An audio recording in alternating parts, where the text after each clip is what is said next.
आपने गुज़श्ता रोज़ कराची में पूरी मसीहियत जो पाकिस्तानी मसीहियत है उनको मनाजरे का चैलेंज किया था, तो मेरी तरफ से और हमारी टीम की तरफ से आपके चैलेंज को हमने कबूल किया है और हम 20,000 बंदों को पेश कर सकते हैं, तैयार कर सकते हैं, वो इस मनाजरे में प्रेजेंट होंगे। और इसके अलावा आपने कहा था कि बाइबल मुक़द्दस में कोई एक आयत जो इस बात पर दलालत करती हो कि हज़रत मसीह ने कहा हो कि मैं खुदा हूँ। Gospel of John chapter number 13 verse number 13 उसमें लिखा है कि तुम मुझे उस्ताद और खुदावंद कहते हो और खूब कहते हो क्योंकि मैं हूँ। जब आप बाइबल मुक़द्दस पर गौर करते हैं तो लाजिम है कि आपको बिब्लिकल लैंग्वेजेस का पता होना चाहिए।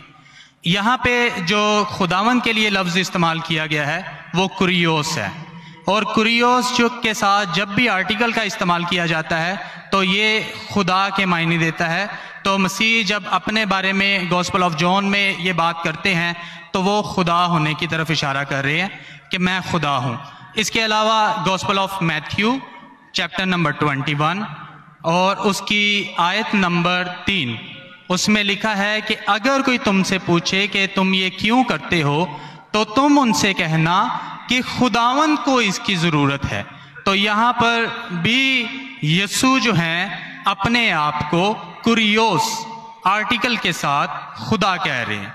तो इसके अलावा आप gospel of John chapter number 8 verse number सुनिए भाई साहब, एक सवाल पूछना चाहिए, एक सवाल एक टाइम पे, समझे ना। पहला आपका सवाल कि आप मेरे चैलेंज को एक्सेप्ट करते, शायद आपने मेरी तकरीर नहीं पढ़ी जी, या मेरी तकरीर सुनी नहीं। चैलेंज करने को मैं जब चैलेंज करता हूं अलग बात है, आपने सवाल किया, सवाल का जवाब दूंगा। अगर आप डिबेट करना चाहते, मेरे डिबेट के शराइत है जी जी, मेरे डिबेट की ये शराइत है कि अगर किसी को मुझसे डिबेट करना है पब्लिक में तो कम से कम वो 5% जैसा मैं मजमा इकट्ठा करता हूं। मेरे सबसे बड़ा मजमा है 10 लाख हिंदुस्तान में, कितना 10 लाख। तो कम से कम 5% 50,000 का मजमा तैयार करो। आपने सुनिए 20,000 का कहा था। सुनिए मेरी बात, सुनिए मेरी बात। मैं जब बात कर रहा हूं बीच में दखल मत दीजिए। जी जी, आप बात करें। 30,000 आपके लिए 30,000, चलो मान गए 30,000। मुझे सुनने में प्रॉब्लम हुई। आपने 30,000 कहा, 30,000 भी मान लिया। सबसे पहला मेरा 10,000 था, फिर 20,000 हुआ। जब से बढ़ते जाता है, मेरी तादाद बढ़ते जाते तो आम भी बढ़ते जाते। सबसे पहले मैं कहता था 10,000 करो, क्योंकि मजमा मेरा छोटा था। जब मजमा बढ़ते जाता है और पॉपुलैरिटी बढ़ती जाती है तो मेरा मिनिमम क्राइटेरिया भी बढ़ते जाता है। मैंने पहले जब बहस किया तो जो लोग सिर्फ 5,000 इकट्ठा करते उनके साथ भी मैंने डिबेट किया। वो पहले था ईयर 2000 में, 1998 में। आप बोलते 30,000 मान गए। आप मुझे ये बोलिए कौन सा आपका डिबेटर 30,000 लोग को अपने वाहिद लेक्चर के लिए जमा कर सकता है? नाम क्या उसका, और फोटो दो मुझे। कौन सा आपका डिबेटर है?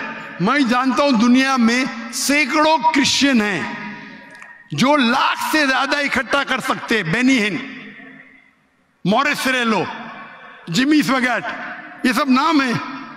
आपका कौन सा आदमी है जो 30,000 इकट्ठा कर सकता है? नाम क्या उसका और सबूत पेश करो। हम यहाँ पर जो है क्रिश्चियन डिबेट एकेडमी की तरफ से मैं कह रहा हूँ कि हमारी जो ऑर्गेनाइजेशन है वो 20,000 लोगों का इंतजाम करेगी। अगर आप डिबेट करना चाहते हैं, क्योंकि आपके कोई मुकर्रिर ने जो डिबेट करना चाहता है, पादरी शफीक कमल और मैं पादरी सैमसन जॉन जो है, तो पादरी सैमसन जॉन जिंदगी में कभी भी 30,000 लोग को खिताब किए अकेला। कॉन्फ्रेंस की बात नहीं कर रहा हूं, अकेला। कब किए, तारीख बोलिए और सबूत पेश किए। जो अकेला हम जब सुनिए मेरी चर्च में, सुनिए मेरी बात। चर्च की बात नहीं कर रहा हूं, पब्लिक की किताब की बात कर रहा हूं। आप अगर नमाज पढ़ाएंगे 1 लाख लोग को, बोलेंगे 1 लाख को किताब क्या जुम्मे खुतबे के लिए, वो सही नहीं है। वो अगर चर्च में आ रहे तो अल्लाह की इबादत करने आ रहे, सैमसन जॉन की तकरीर सुनने के लिए नहीं। कौन शख्स कहेगा क्या मैंने खिताब किया एक बड़े मस्जिद में जिसका लाख का मजमा है? वो दलील नहीं है कि लाख उसके लिए है, वो लाख लोग अल्लाह की इबादत करने के लिए है। आप समझ रहे? खिताब मतलब ग्राउंड पे होना चाहिए, ऑडिटोरियम में होना चाहिए, चर्च के अंदर नहीं। आप इतना भी नहीं जानते, क्या डिबेट करेंगे? मैं आपको बताता हूँ। सुनिए मेरी बात। मॉरिस सिल्वा का नाम सुने आपने? जिमी स्वेकर का नाम सुने? बेनिन का नाम सुने? ये सब दुनिया में मशहूर मुकर्रिर है, टेली इवेंजलिस्ट है। ये तकरीर करते हैं, लाख लोग, 2 लाख लोग, 3 लाख लोग, 5 लाख लोग। श्री श्री रविशंकर नाम सुने? जी जी। रामदेव बाबा नाम सुने? जी जी। अभी आपके सैमसंग जॉन कैन, तो अकेला करना चाहिए, अकेला, चर्च के अंदर नहीं। आपने जब सुनिए मेरी बात ना, आप सुनिए जी जी। ये आप मेरे टीम को प्रूफ दीजिए, कौन से तारीख को आप बोल सकते, कौन से तारीख को आपके पास्टर सैमसन ने कौन से मैदान में तकरीर की जहां 30,000 लोग थे?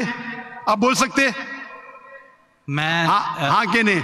एक बात कहना चाहता हूँ। बात नहीं सुनने का है मुझे आपकी, मैं पूछना चाहता हूं, आप तारीख बोलिए, वक्त बोलिए, वेन्यू बोलिए और साबित कीजिए सबूत के साथ। कर सकते क्या नहीं? हाँ क्या नहीं? चर्च में नहीं कर सकते क्या नहीं? हम प्रीस्ट जो है वो तो चर्च में ही जो है गलत है, सरमन करेगा। मैं क्या मस्जिद में आज कर रहा हूं, मैं जब बाहर मैदान में करता हूं। चर्च में लोग ईश्वर की इबादत करने आते, उसके नाम पे बोले मैंने इकट्ठा किया, ये वैलिड नहीं है। आप समझ रहे? ये वैलिड नहीं है। वो शख्स जब बाहर तकरीर करता है और बाहर लोग आते हैं तो सबूत है कि उसके वजह से है। चर्च में तो लोग इबादत करने आ रहे, ये वैलिड है ही नहीं। तो हमारे मस्जिद के अंदर, हमारे मस्जिद में तो लाखों लोग आते ना, यहाँ भी बादशाह मस्जिद में लाख आते, आप जाएंगे इस्लामाबाद में 3 लाख आते, तो वहां का खतीब थोड़ी कह सकेगा क्या 3 लाख मेरे लिए है। वो 3 लाख है नमाज पढ़ने के लिए। अभी ज्यादा वक्त बहस मत, वेस्ट मत कीजिए, इतना बड़ा मजबा है। वक्त अभी 1:20 है, बराबर ना? आपने जो सवाल किया उसका पहला सवाल को तो जवाब दे दिया। आप सबूत पेश करो, चर्च की बात मत करो। कौन से ऑडिटोरियम में, कौन से स्टेडियम में, कौन से मैदान में तकरीर किए? चर्च में किए। क्या इससे मालूम पड़ता आप डिबेट के लायक नहीं, फिर भी डिबेट करना चाहते? मेरे बहुत से स्टूडेंट है, आप मलेशिया में आओ, तुमसे डिबेट करेंगे। हिंदुस्तान में आओ, डिबेट करेंगे। कब आने को तैयार है बोलो? मलेशिया आओ। लेकिन मेरे स्टूडेंट, मेरा बेटा को छोड़ो, बेटा नहीं, मेरा स्टूडेंट, मेरे सैकड़ों स्टूडेंट है, आपसे डिबेट करके आपको एकदम एक फतह मिल जाएंगे इंशाल्लाह। आप कब आते मलेशिया? आप हायर करो स्टेडियम मलेशिया में, सैमसंग। अफसोस की बात है, इससे मालूम पड़ता है आपका जहन क्या है। आपने सुनिए, आपका वक्त खत्म हो गया अभी, समझे ना? और जो आपने रेफरेंस दिया मैथ्यू का, उसमें कहीं नहीं लिखा। मेरा चैलेंज ये था, अगर कोई भी बाइबल में ये साबित करे क्या ईसा अलैहिस्सलाम खुद कहते हैं कि मैं खुदा हूं या मेरी इबादत करो, मैं क्रिश्चियन बनने को तैयार हूं। दोनों रेफरेंस में कहीं भी नहीं लिखा था कि ईसा अलैहिस्सलाम कहते मैं खुदा हूं। आपका रेफरेंस में किधर नहीं था, मैं गौर से सुन रहा था, ना मैथ्यू में था ना जॉन में था। आपके रेफरेंस में आप बोल रहे थे ये इसके माननी ये होती है। मेरा साफ कहता unequivocal statement, unambiguous statement where Jesus Christ himself says I am God और वही says worship में, बिना शक बिना शुबा के ऐसा आप हवाला दो बाइबल का जिसमें ईसा अलैहिस्सलाम खुद कहते कि मैं ईश्वर हूं या मेरी इबादत करो। दोनों सेंटेंस में नहीं था, तो वक्त जाया मत करो इधर।